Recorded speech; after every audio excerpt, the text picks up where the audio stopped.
Hi everyday! Good morning! Ang dami naming nakuha na star apple guys. Kung makikita nyo, halos konti na lang mapupunan natin yung timba. Sabi nga nila kapag masipag ka, meron kang biyaya, bigay ng kalikasan.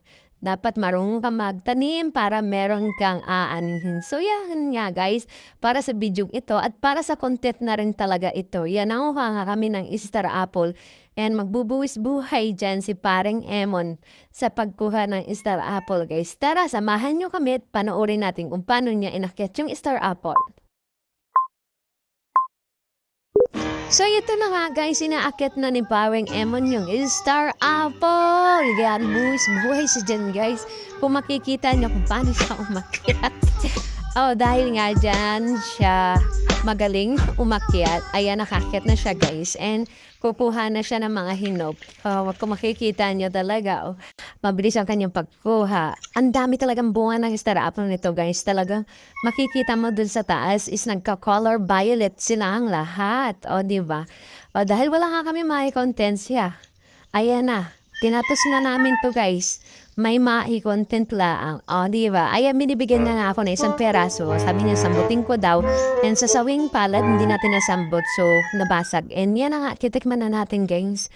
Oh my God. Ang sarap talaga nito. Ayan. Titikman ko nga siya. Oh, di ba nga ang sarap?